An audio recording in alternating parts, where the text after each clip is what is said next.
From the Heritage Foundation, I'm Michelle Cordero, and this is Heritage Explains.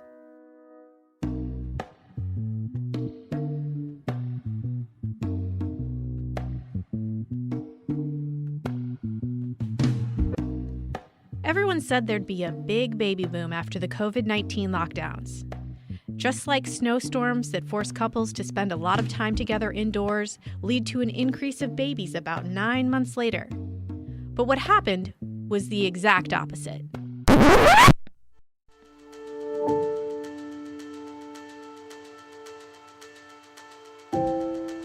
According to the CDC, 2020 marked a record low fertility rate of 1.6 and was the sixth straight year with an outright decline in the number of births.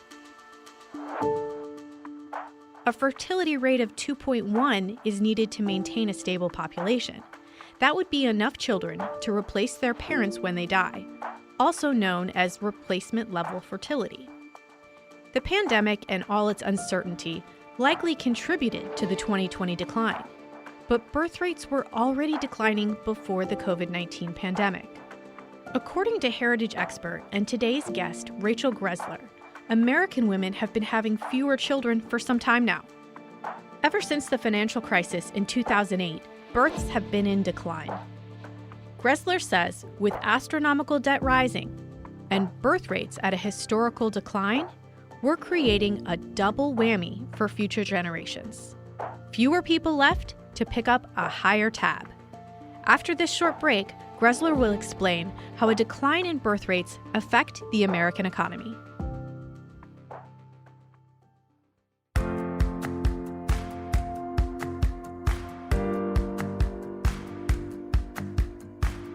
The Heritage Foundation has a new website to combat critical race theory. CRT, as it's known, makes race the centerpiece of all aspects of American life. It categorizes individuals into groups of oppressors and victims. The idea is infiltrating everything from our politics and education to the workplace and even our military. Heritage has pulled together the resources that you need to identify CRT in your community and the ways to fight it. We also have a legislation tracker so you can see what's happening in your state. Visit heritage.org/CRT to learn more.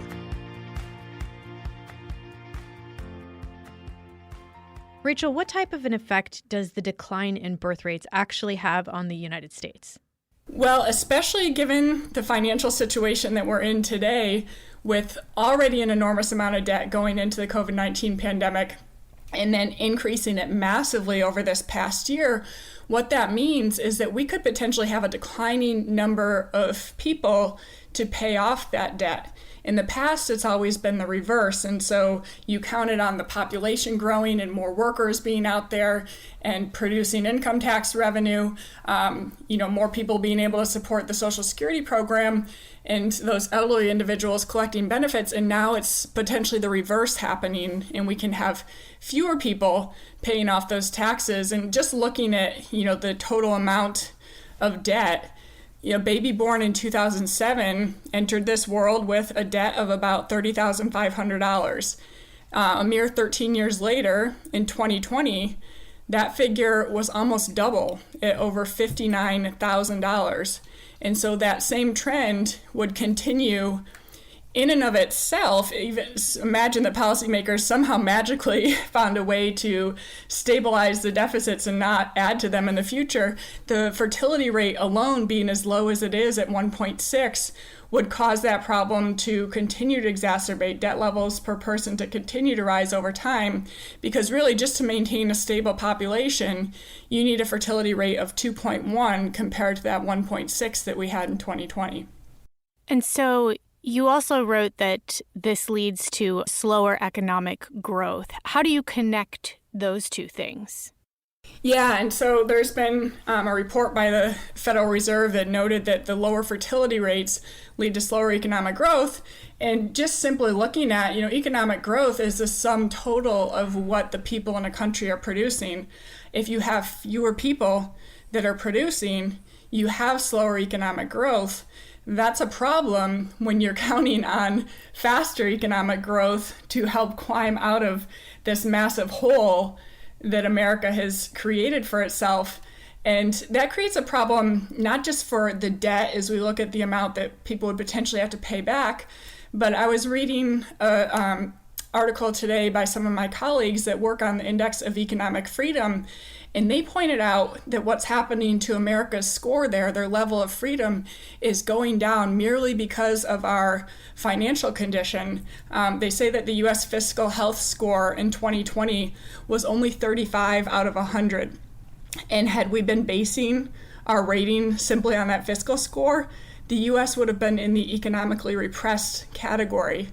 And the reason for that is that you take away individuals' freedom and opportunity when the government has to take so much of their money. And so we're having kind of a double whammy here between declining number of people to pay an increasing amount of debt. So less people to pay debt, and then also less people to contribute to a gaining economy. Exactly. So what is the current administration doing to help families so that they can feel more confident about having larger families or women about starting them in general? Yeah, they have some attempts to help families. They have the American Families Plan that's part of their so-called infrastructure. But I think that this is flawed in a number of ways, and we can look at similar plans and action items that have been put in place in countries abroad, in Europe in particular.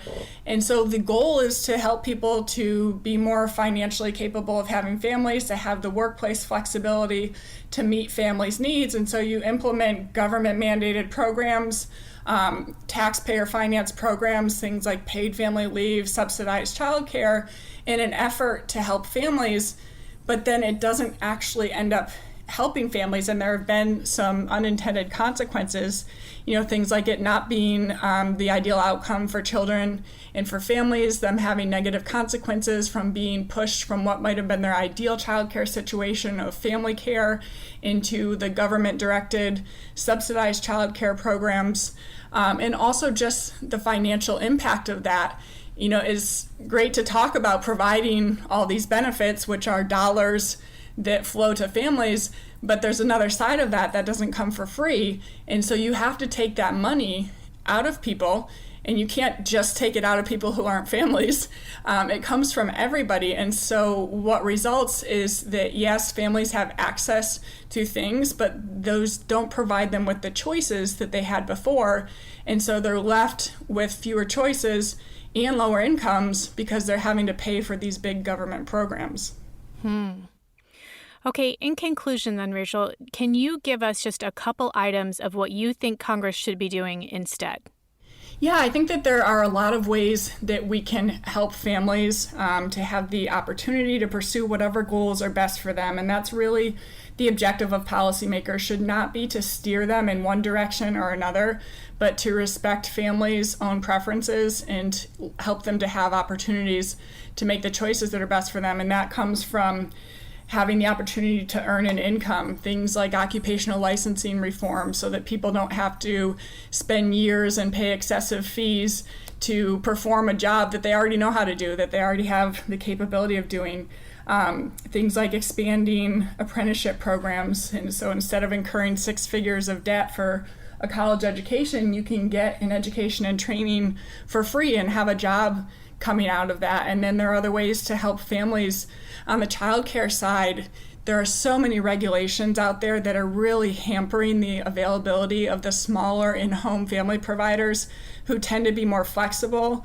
They're significantly less expensive, but we've seen the number of those providers cut in half between 2007 and 2017. And that's taking away options for families to have the care that they need. And that's because these regulations are so burdensome that it's difficult for smaller in-home providers to be able to offer those types of care. Imagine that, regulations making things more difficult. Rachel, thank you so much for helping us explain this issue today. My pleasure. Thanks for having me, Michelle.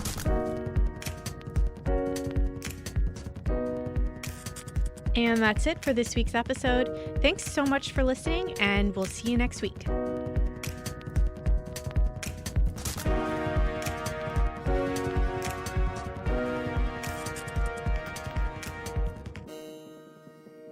Heritage Explains is brought to you by more than 500,000 members of the Heritage Foundation It is produced by Michelle Cordero and Tim Descher, with editing by John Popp.